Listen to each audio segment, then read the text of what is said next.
pidiendo que la señora ministra nos pueda enviar el documento a la comisión. La respuesta que está pidiendo el congresista sobre Agrobanco o solamente quiere que… A ver, congresista, ¿puede precisar? Gracias, presidenta. La ministra acaba de informar que el tema de Agrobanco es un tema del sector agrario, del Ministerio de Agricultura. Y el Agrobanco, según su requerimiento, no ha hecho ningún requerimiento al Ministerio de Economía, lo dice nuestra ministra, por eso aclaraba, pero sin embargo en este momento los hermanos cafetaleros y otros sectores ya tienen un compromiso y que se iba a hacer un segundo desembolso, tercer desembolso y están totalmente abandonados. Entonces solicitaría que la Comisión de Presupuesto emita un documento al sector agrario, en este caso al Ministerio de Agricultura o Agrobanco, para que informe si efectivamente no tienen compromiso o tienen compromiso, y eso lo podría reconsiderar o considerar el Ministerio de Economía. Gracias, presidente. Gracias, congresista. Bien, siendo así, pasamos al siguiente punto. No, como no está consensuado, no lo podemos, no está consensuado el quinto texto. ¿Pero qué es lo que necesitan adicional? Pasamos a la sexta disposición.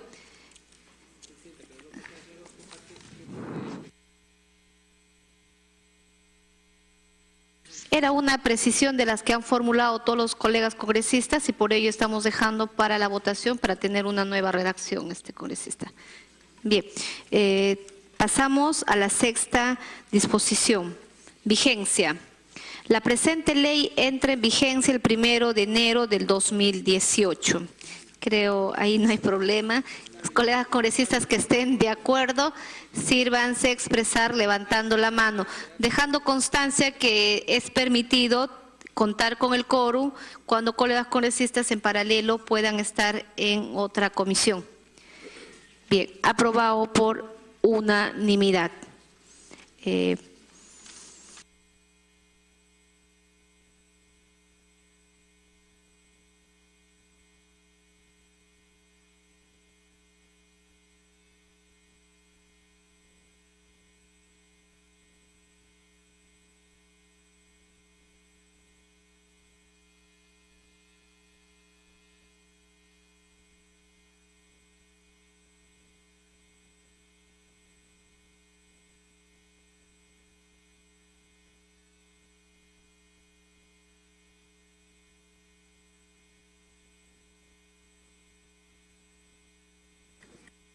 Bien, colegas congresistas, continuamos para ir avanzando. Vamos a ir votando los que están consensuados y luego regresamos a los puntos que no estén consensuados.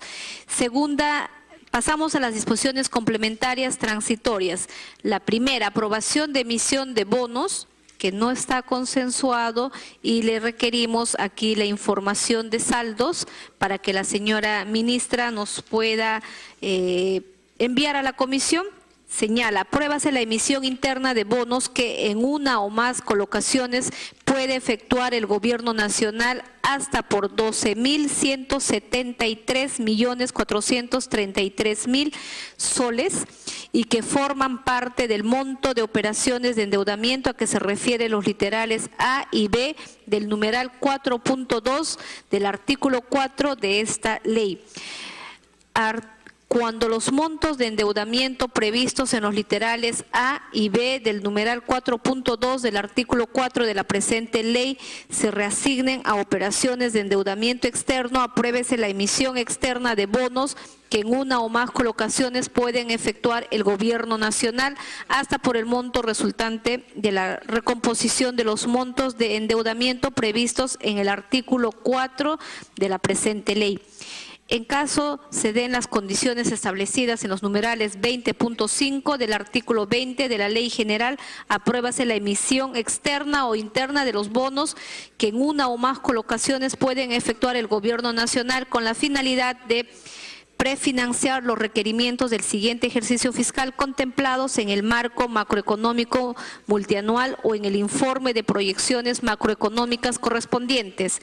Las emisiones internas de bonos antes mencionadas se sujetan a lo dispuesto en el reglamento del programa de acreedores de mercado y en el reglamento de bonos soberanos vigentes. Las operaciones, así como la colocación de las emisiones aprobadas por la presente disposición, se encuentran sujetas al control posterior del sistema de control.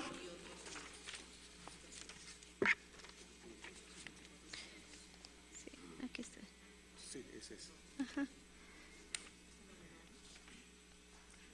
Para efectos de implementar las emisiones aprobadas por la presente disposición, solicita a la Contraloría General de la República el informe a que se contrae literal primero del artículo 22 de la Ley 27.785, Ley Orgánica del Sistema Nacional de Control y de la Contraloría General de la República, el mismo que debe expedirse en un plazo improrrogable de 48 horas de presentada la solicitud correspondiente, sin perjuicio del control posterior a las correspondientes colocaciones que debe efectuar en su condición de ente rector del Sistema Nacional de Control.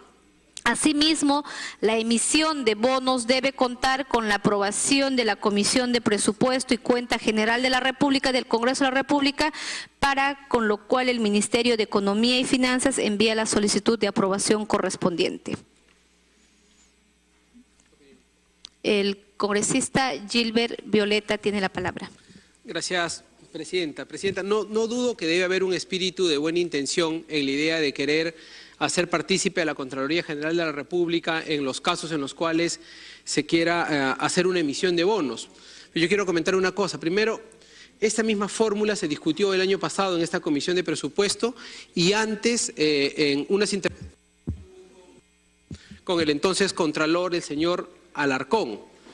Y lo que se explicó bien en esa circunstancia, después de varios balances y varias opiniones que hubieron sobre ese tema en la Comisión de Constitución y esta comisión, es que introducir una figura de esta naturaleza solamente agregaba ineficiencia al sistema de emisión de bonos y un tremendo posible riesgo de que el país se vea perjudicado de sus intereses en un esquema en el que la Contraloría tenía que participar y por qué. Y eso es importante explicarlo, en todo caso para recordarlo, y luego seguro la ministra explicará mejor esto como experta del sector, pero yo quiero hacer a colación un poco de la discusión que tuvimos el año pasado. Porque la emisión de bonos, si bien es cierto se aprueba en términos generales para que se dé en determinado momento, la emisión en sí misma se da en una circunstancia de oportunidad del mercado, es decir, una vez que ya tenemos aprobado la emisión, que se va a hacer una emisión de bonos, quien hace la emisión, el banco que se va a encargar de la colocación de los bonos, tiene que ver en qué momento es oportuno hacer una emisión, en qué momento saca la oferta pública, en este caso de bonos. Si es que eso transcurriese en un plazo de 3, 4, 5 días entre que se hace la consulta a la Contraloría General de la República, obviamente quienes van a comprar, las condiciones del mercado de quien va a comprar cambia, se hace un realineamiento de quienes estén interesados en la adquisición de eso y lo único que termina generando es que nuestros bonos terminen costando menos de lo que podrían costar. ¿Por qué? Porque habríamos perdido la circunstancia de oportunidad, lo que se llama el oportunismo del mercado, la oportunidad, el momento exacto en la que hay que sacar. Eso puede costar miles de millones, puede costar millones, ¿no es cierto?, para los intereses del Estado. Esta discusión, como digo, el mismo señor Alarcón, que en ese momento quiso utilizar esto políticamente en la Comisión de Constitución y luego en esta comisión, se terminó desvirtuando y terminó primando la razonabilidad y la racionalidad en esta medida y se descartó esta posibilidad. En consecuencia, si bien es cierto, pareciese de primera impresión que es una medida de transparencia, lo cierto es que en términos prácticos termina siendo una medida que perjudica los intereses de la economía del país. Gracias, Presidenta. Gracias, congresista. Tiene la palabra el congresista Arreategui y decirle que colega congresista, si bien es cierto, vino con un texto igual ahora en la ley de presupuesto, de endeudamiento del año 2017, pero se cambió el texto y que sí tiene el control, la Contraloría. Me pide la palabra el congresista Arreategui y luego la congresista Aramayo. Sí, gracias, Presidenta. No se trata que la Contraloría va a estar en las mismas operaciones para los bonos, sería una locura realmente.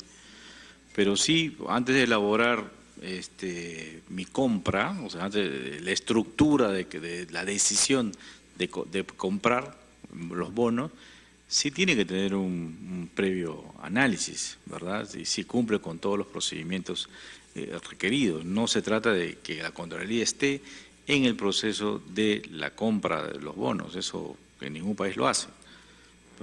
En todo caso sí, pero previo sí, o sea, es decir, en la elaboración, es decir, en la formación, si es necesario o no. De eso es lo que se trata, al menos creo. Sí, depende de la presidenta. Bien, nos pide la interrupción el congresista Violeta.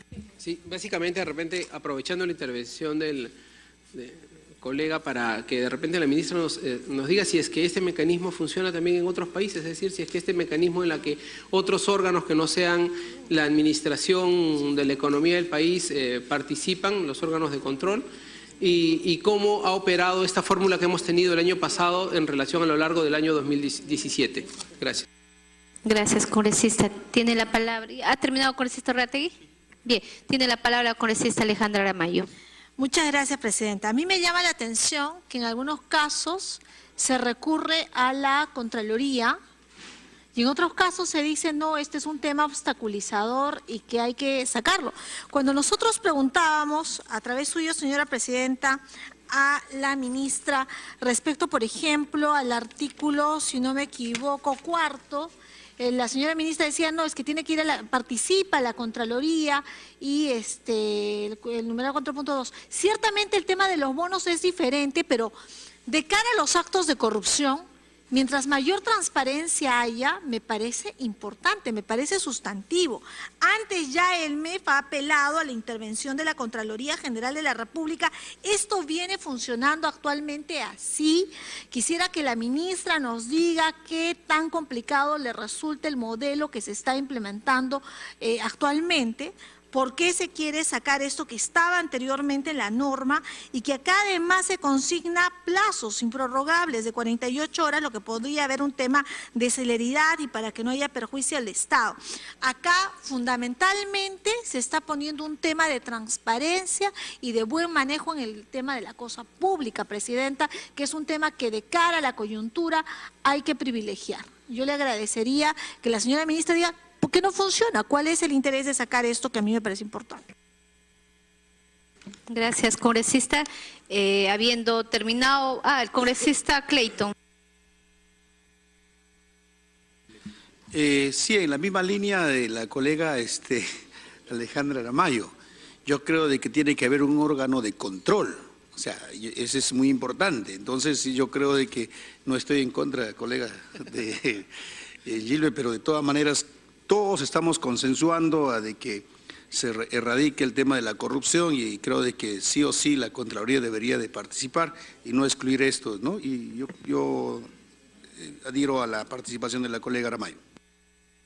Gracias, congresista.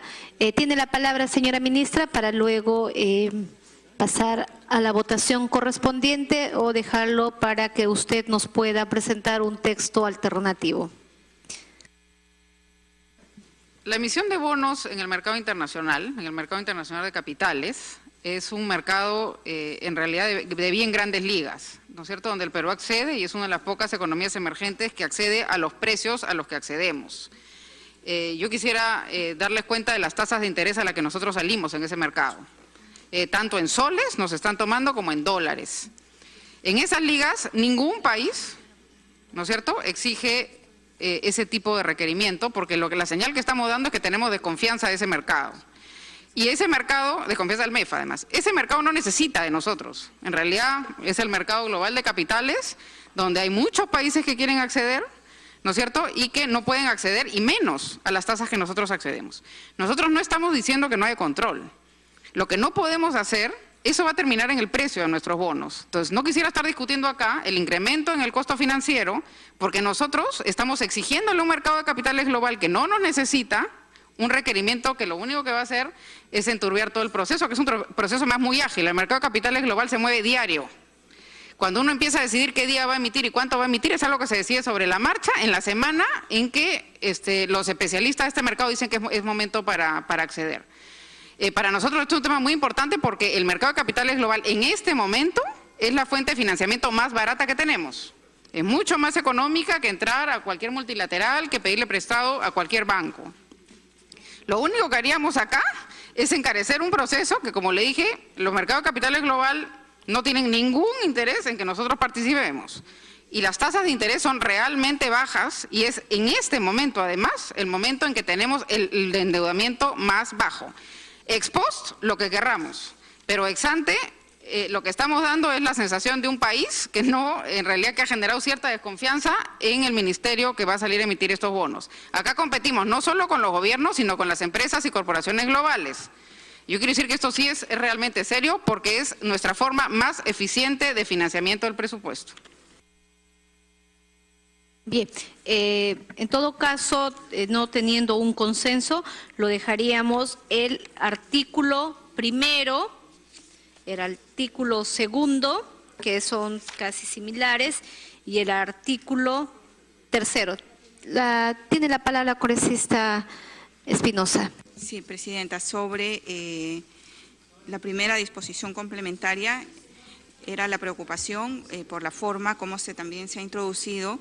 No solamente el tema de la Contraloría, asimismo la emisión de bonos debe contar con la aprobación de la Comisión de Presupuesto y Cuenta General de la República del Congreso, para lo cual el Ministerio de Economía y Finanzas envía la solicitud de aprobación correspondiente, lo cual es una figura que se está introduciendo, no existe en la Constitución, ni mucho menos en el reglamento. Entonces, mi propuesta es que no podemos generar legislación diferente. Entonces, esa solicitud de aprobación, al no existir, por lo tanto, habría que retirarlas, porque sería inconstitucional nuestra aprobación. Gracias, congresista. Hemos escuchado varios puntos. Luego estaremos pasando a la aprobación en el momento que consideramos pertinente. Tiene la palabra el congresista Arce. Gracias, señora presidenta. Sobre los comentarios que ha hecho la ministra, señora presidenta, considero que son válidos y entendiendo bien que lo que nos interesa es conseguir financiamientos competitivos a tasas de interés bastante bajos y que tenemos que facilitar más bien las fuentes de financiamiento. Quisiera saber cuál va a ser el procedimiento cuando no está consensuado. Vamos a posponerlo para después. ¿Cuál va a ser el procedimiento que vamos a tomar a la hora de la votación? Quisiera que nos haga esa precisión al respecto, señora presidenta. Bien, gracias, congresista. No hay problema, nuevamente volver a repetir. Para el inicio de la sesión habíamos puesto las reglas, cómo íbamos a llevar el debate. Primero, los que están consensuados, pasamos a la votación respectiva, salvo alguna opinión que en ese momento los colegas congresistas pueden tener a bien, ya que habíamos trabajado con los asesores de la comisión y los asesores de los congresistas. Y en los temas que no hay un consenso, escuchamos la exposición, las preguntas que consideran pertinente para que la señora ministra pueda absolver, y si ella logra convencer con sus respuestas, luego volvemos nuevamente a los puntos que lo estamos dejando sin la aprobación respectiva, para que al final podamos volver y votar todos esos artículos que hasta el momento no habrían sido consensuados y votados. Siendo así, no habiendo consenso en este punto, tiene la palabra el congresista Arce. No sé si ya sí, está gracias, señora claro presidenta. Solo para mecánica. una pequeña aclaración. La observación es en esta disposición complementaria transitoria, pero ¿esto tiene correlación con los otros artículos que menciona la disposición o solamente va a ser específicamente a esta disposición primera? Sí, estamos en la primera disposición y como están los mismos casi artículos que se han considerado en el artículo 1, 2 y 3, lo estamos dejando para al final. Le hemos planteado a la señora ministra que luego de haber escuchado la preocupación, el porqué de los colegas congresistas, podamos traer un texto sustitutorio o de lo contrario lo tomaremos la decisión aquí como comisión, habiendo escuchado ambas propuestas de todos los colegas congresistas. Bien, siendo así, pasamos a la cuarta disposición, autorización para contratar financiamiento contingente. Autorícese al Ministerio de Economía y Finanzas para que, conforme al acuerdo marco de la Alianza del Pacífico, contrate conjuntamente con los países conformantes del mismo un esquema de financiamiento contingente bajo la modalidad de bonos u otras modalidades de financiamiento para desastres, sea directa o a través de un organismo multilateral de crédito con sujeción a lo dispuesto en el capítulo 6 del título 7 del texto único ordenado de la Ley General en lo que resulta aplicable. Este texto ya ha sido consensuado, pero sin embargo ponemos a debate si los colegas congresistas tienen a bien de aprobarlo, y le damos la palabra a la señora ministra, no, al congresista Gilbert Violeta, para el debate, o si quieren quitar, retirar o algo más sobre este artículo. Tiene la palabra congresista Gilbert Violeta. Sí, gracias, presidenta. Sí, presidenta, tengo una propuesta para poder adicionar un complemento a un segundo párrafo a esta disposición, y me fundamento más o menos en lo siguiente. Mire usted, primero aquí se está haciendo referencia al acuerdo marco de la Alianza del Pacífico. El asunto es que en ese marco, una de las cosas que no estamos explotando es la posibilidad de tener una suerte de seguro antidesastres para los países que integramos este sistema multilateral. Le explico por qué. Porque, por ejemplo, en el caso de Chile, en el último terremoto, se ha previsto un proceso de reconstrucción de 30.000 millones de dólares del terremoto del 2010. Y en el caso de México, se estima 48.000 millones de pesos. En el caso del Perú, el gobierno ha previsto hasta ahora para la reconstrucción del norte por lo del Niño costero 25.000 millones de soles. Pero sabiendo que estamos en una zona de alto riesgo sísmico, no estamos libres de eventualidades de desastres, y una de las cosas que todavía tenemos como gran déficit de la política de planificación peruana es la prevención.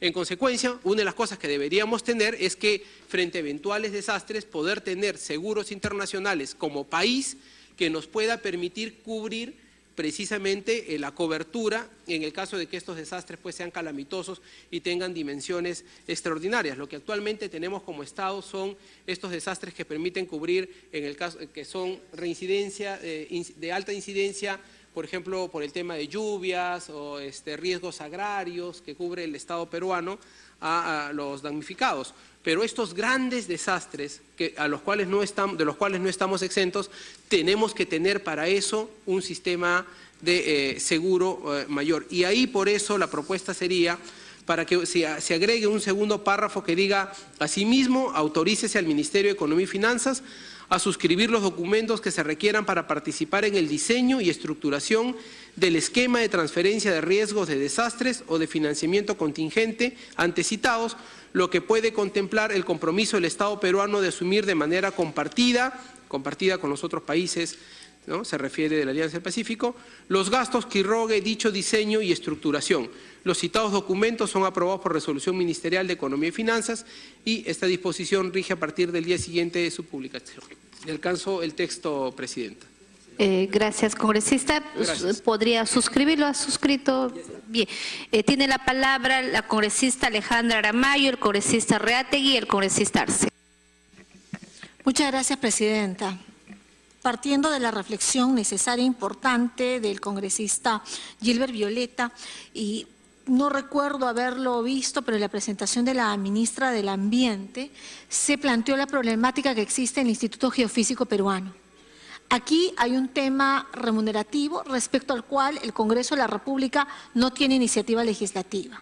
Aquí los trabajadores del IGP, que están a cargo, por ejemplo, del Observatorio Volcanológico, que va a observar un número importante de volcanes, que es parte de este cinturón de fuego del país, están reclamando una serie de compensaciones o nivelaciones salariales, que es parte del gasto corriente respecto al cual el gobierno no tiene mucha preocupación. El tema es sensible porque al parecer estos profesionales han sido capacitados en el extranjero y se les paga por debajo del promedio nacional y mundial y están migrando.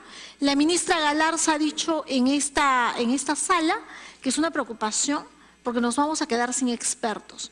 Mientras por un lado al congresista Violeta le preocupa el tema de los seguros, a mí me preocupa el tema de las potencialidades y capital humano que tiene el Estado y que estaríamos dejando migrar. Creo que también ese es un tema de prioridad y que va bajo la misma línea, gestión de riesgo de desastre. Gracias, presidenta. Gracias, congresista. Tiene la palabra el congresista Rolando Reategui. Sí, presidenta, muchas gracias. Sobre la propuesta del congresista Gilbert Violeta, quería preguntarle a la ministra de Economía. El Perú no tiene un plan de contingencia, un seguro, con ninguna alianza que ha firmado en todas partes del mundo. ¿Seguro? No.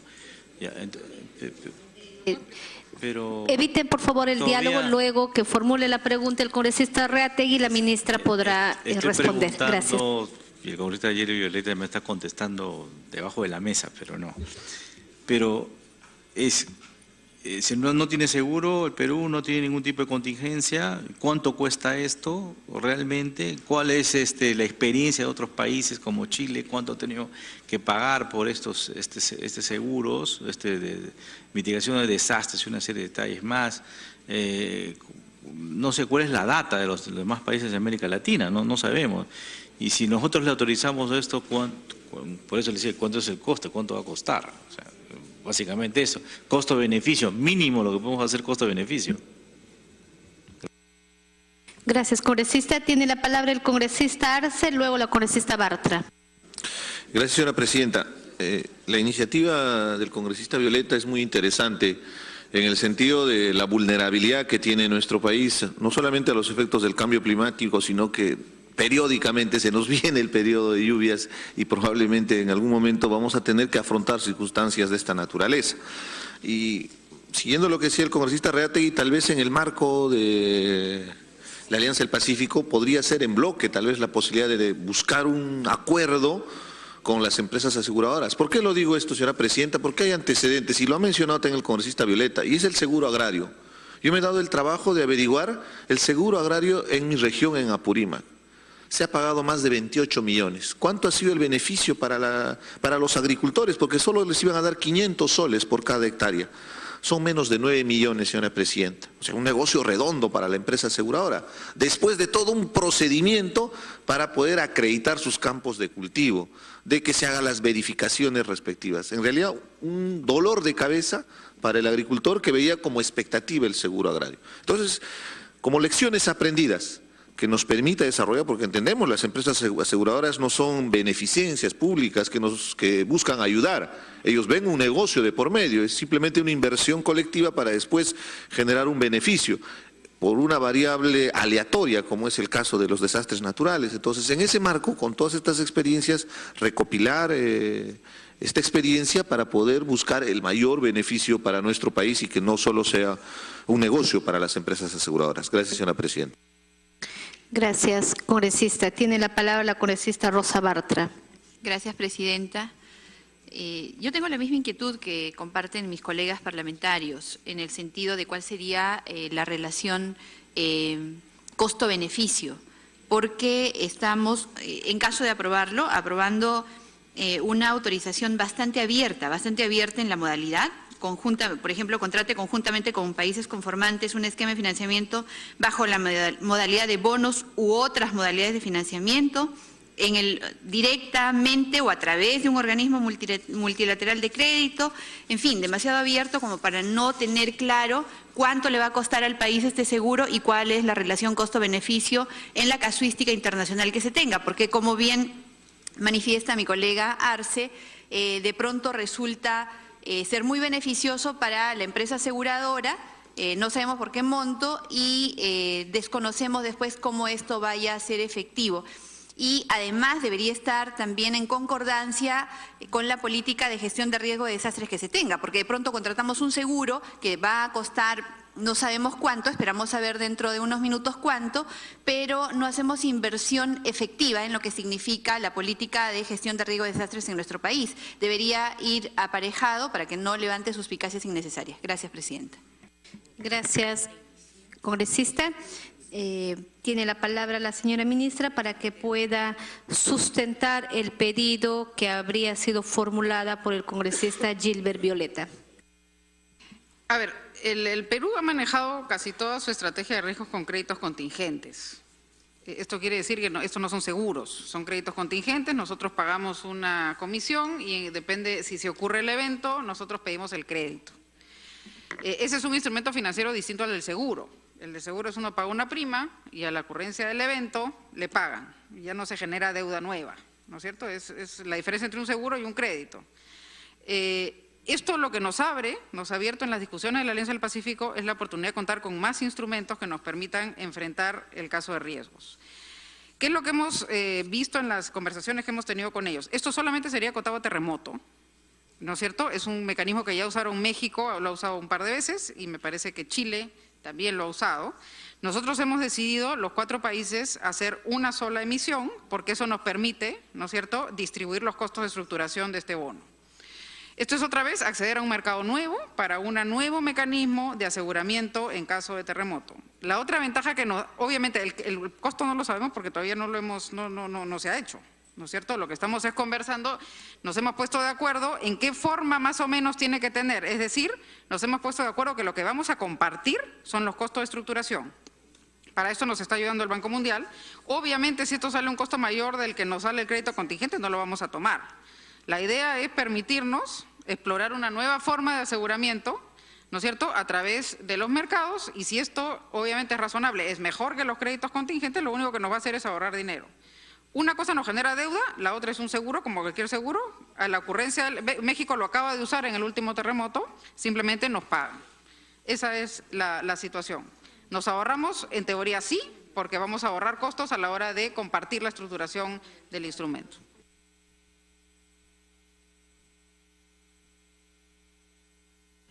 Tiene la palabra la congresista Bartra.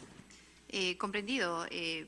Comprendemos a la ministra, presidenta, por su intermedio. El problema es que yo no sé cómo podríamos aprobar un artículo en el cual desconocemos y ellos mismos desconocen cuánto va a costar.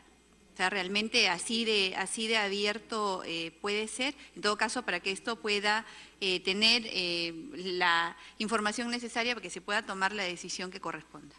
Gracias, congresista. Tiene la palabra la congresista Gilbert Violeta. Sí, presidente, que de repente ahí nos estamos confundiendo.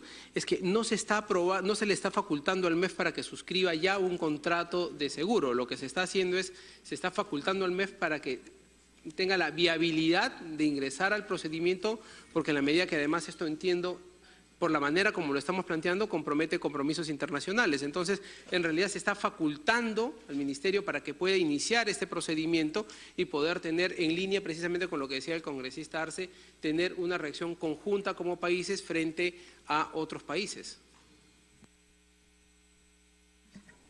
Bien, no sé si algo más tiene que agregar la señora ministra.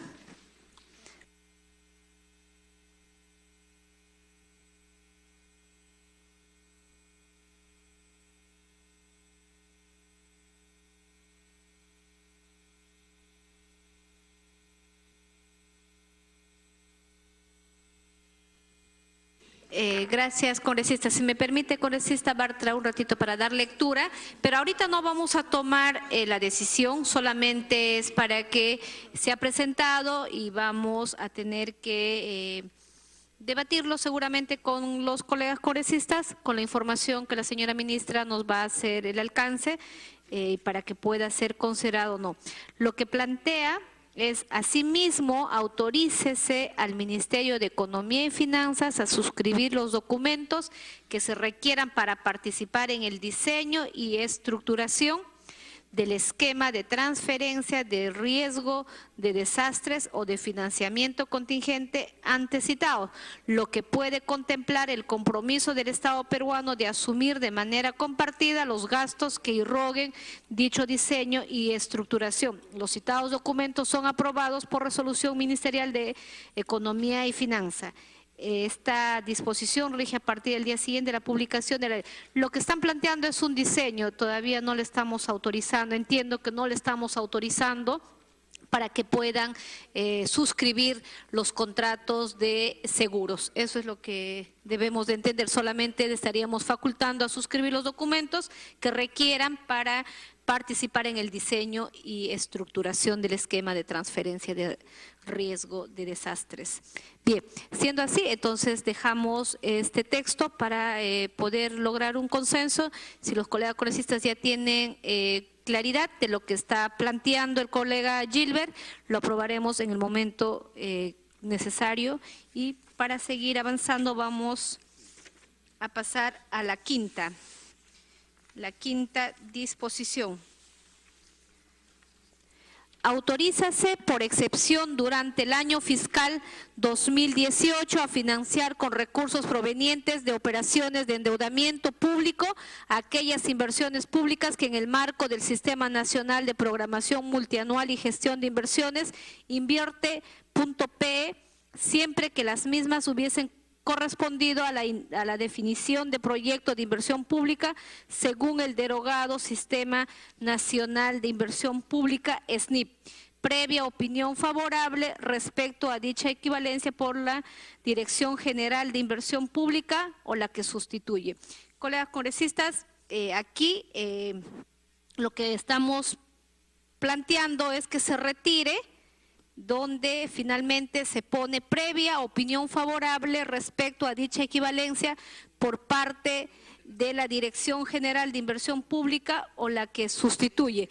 Consideramos que ya es innecesario que este financiamiento de inversión pública respecto al programa Invierte tenga que nuevamente pasar por un trame de burocracia para que pueda otro director tener que autorizar, entendiendo que los proyectos de inversión ya han sido identificados por los diferentes niveles de gobierno y no requiere establecer su equivalente de calificación de proyectos de inversión pública. Eso es lo que nosotros estaríamos planteando, que se retire previa opinión favorable respecto a dicha equivalencia por la Dirección General de Inversión Pública o la que sustituye. ¿Algún colega congresista que desea hacer una observación? Bien, tiene la palabra el congresista Clayton y luego la señora ministra. Muchas gracias, presidenta. Yo creo de que dentro de lo que corresponde al financiamiento, nuestro Estado peruano está ligado al Sistema Nacional de Inversión Pública. Entonces, yo no sé si eso habría que modificarlo, ¿no? En todo caso, ¿quién no va a querer que se viabilice una ejecución? Pero no sé si esto podría afectar. En todo caso, es una observación, presidenta. Bien, señora ministra, puede hacer uso de la palabra. A ver, cuando uno pide una deuda, ¿no es cierto? La deuda tiene sentido si uno lo usa para un proyecto de inversión, porque si lo usa para gasto corriente, ¿no es cierto? En lo que terminamos es en un endeudamiento que no es eficiente. Entonces, lo que busca esto, cuando se pasa del SNIP a Invierte P, se divide en las formas. Hay una cosa que es el proyecto de inversión y hay otras inversiones que no son proyectos de inversión. Nosotros, lo sano, ¿no es cierto?, es básicamente poner una deuda en el caso de un proyecto de inversión, porque el proyecto de inversión genera potenciales ingresos en el futuro, ¿no es cierto?, o potenciales mejoras en el futuro, no el gasto corriente. Una práctica sana, ¿no es cierto?, de endeudamiento es asociar el endeudamiento, si uno es una persona natural, ¿no es cierto?, normalmente usa el endeudamiento para comprarse una casa, no usa el endeudamiento para ir al mercado o para pagar, ¿no es cierto?, cosas corrientes. Eso es lo mismo que estamos planteando acá.